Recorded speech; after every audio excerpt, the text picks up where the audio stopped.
Necromancer, again, more of a minion-based character, similar to what we saw with the Cleric.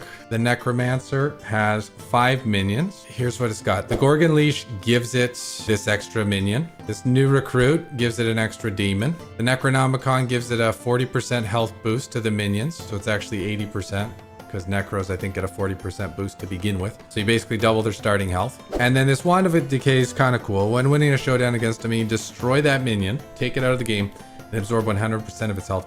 So it requires getting into a specific situation, but it is a opportunity to get a massive amount of chips. Pretty cool.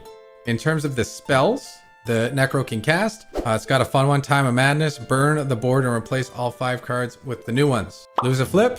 Cast Time of Madness. Run it twice, but the first time didn't count. Vampiric Touch. Great one when you're short stacked and someone's big stacked. Target opponent takes 20% health pool damage. You leech half of that. So imagine the chip leader has 10 times your stack. You can make them lose 20% of it, and half of that goes to you. And then this spell's crazy. Mass Hex. All opponents gain Hex debuff for a cycle. 3% health damage per hand. So your opponents lose 3%, and you take it. These are 6 max tables. You cast this, 5 people will get hexed. They each lose 3%. You gain it all, so you basically gain 15% health per hand. Now it only lasts 6 hands, so very powerful spell for the Necro there. The pre-made Necro is pretty solid. You start with 5 minions, 35% leech on 2k health, 35%, 45% leech on 4.5k health, and 40% on 3.2k. So really nice minions and really nice bonus stats. A lot of the early game with the pre-made Necro is just kicking back, relaxing, and letting your minions do the work for you. See, we got 72 leech. I'm gonna open the other tables so we can watch our minions. So this table's all minions. One of ours just got dusted, that's fine. We're playing against a pre-made Cleric, a pre-made Necro.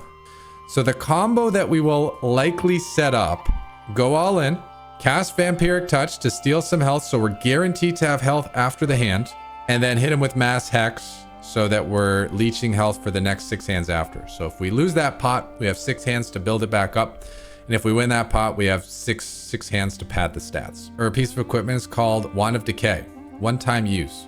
When winning a showdown against a minion, destroy that minion and absorb 100% of its health pool. So for example, if we win the showdown against our Gorgon here, we could just take the Gorgon out and get 2700 health. Now, given that this Gorgon is our minion, I don't really want to do that. But if it was a random minion like Big Bad John's Succubus, I would do that. Looks like I might be taking them out anyway. I'll just call.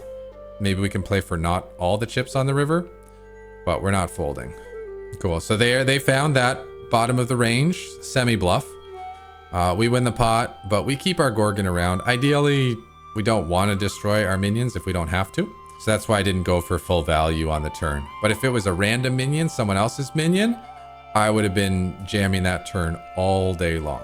So quick check on our other minions. They're on an all minion table, and this guy's dusted. The cool thing about Wand of Decay is we can use it at any point in the tournament. We don't need to use it early.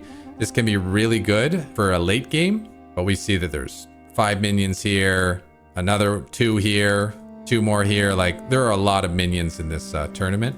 Very good chance we will get a chance to use our Wand of Decay. Not going to call a jam with A7 suited. No need for that. We did have the best hand, but how big of a favorite were we? Not that much against 2 live hands. I'm totally fine folding there. Even if I saw their cards, I'm totally fine folding because we're not really trying to take close spots in Heroes of Holdem. We're looking for spots where we're clear favorite. I'm going to do a little funky. I'm going to limp in here just to see if this Succubus will get in. Because Wand of Decay for 5k, not bad. Wand of Decay for 2.6k, it's also okay. Given that Wand of Decay is in play, instead of going for value, I could check it down, but you know what? No. I'm going to be greedy. I think the 6 is good. I'm just going to go for a value bet. I'm going to save my Wand of Decay for a pot. Oh, no. And we are cooled down. Time of Madness, new board. I mean, what are the chances 6-4 is going to beat Ace-6 anyway? Not very good. We'll pass on this and save it. That's what I get for messing around, getting fancy with 6-4 suited. Should have just folded pre, preserved the stack. Literally right after I talked about avoiding marginal situations, there I was, limp calling under the gun. Not marginal at all. But fortunately, Leech is working for us. Probably gonna look to use the Wand of Decay on this table. A couple guys with 6k. I mean, even against our own minion for 4k, we might do it. And then on the other table, the minions are starting to fade out. So we'd really love to get into a pot with one of the two succubuses here so we can use that Wand of Decay. When winning a showdown against a minion, destroy that minion and absorb 100% of its health. Juicy piece of equipment if you can pull it off. So here, hoping our demon can win with Ace Deuce. If this guy can win with King 7, that would be okay too. Worst outcome would be the deuces holding, which they do, Murphy's Law. But on the bright side, the minions have a lot of chips. And we're also on the final table. And now we will get to execute the combo.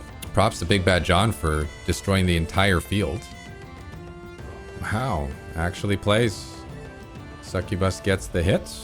Other succubus is out.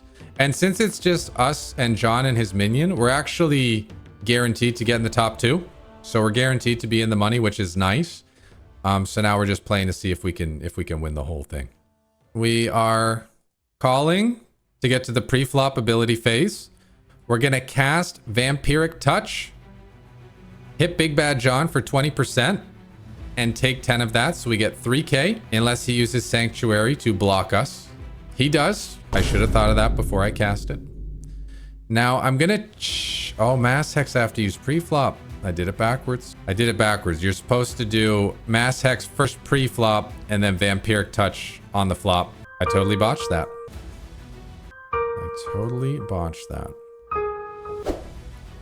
Okay, we get the call from John. So it would have been better if I waited till now. Mass Hex to get this on. And then on the flop, I would have cast Vampiric Touch to guarantee that I have some health, even if I don't win the all-in. That's the exact combo. And then also, if you lose, you can also run Time of Madness, but we're going to save it because we won. So now they're hexed. They lose 3% of health per hand. We get it, and that's going to last for 6 hands. So I do apologize that I botched the combo slightly, but I hope that my explanations made up for it. I mean, yeah, I'll defend. Probably not going to be going anywhere on this flop. He looks like he's pretty interested. Let's get it in. He avoids, but nice chip up for us. 16k. We now have the succubus covered, and we still have the Wand of Decay is still in play. John using our patented defend for cheap and min bet every street strategy. Excellent tactic against the minions. Look, and look at that. They fold for a min bet. Who knew? You did if you've gone through our strategy guide.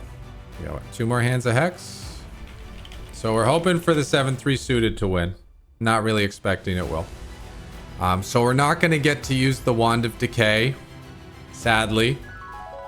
There are a lot of minions in this tournament. Very good chance we will get a chance to use our Wand of Decay. Good news is we're heads up and we can play for the win now. Tried to get fancy here with a little trap. Didn't work out. He has a potion and a holy shield. So he has 2 extra lives. We have a Time of Madness where we can get a fresh board. So running King 3 against Ace 9, it's not looking good for us. We do have a Time of Madness on our side. So we're going to go ahead, run it twice, and see if we can find a pair of kings or 3s on that second board to give us this pot here. Looks like we got a 3, but it looks like he ran out a wheel. So we got baited by the Time of Madness, but we did play a solid game. Second place, 1.87 rank increase, and 16 hero tokens.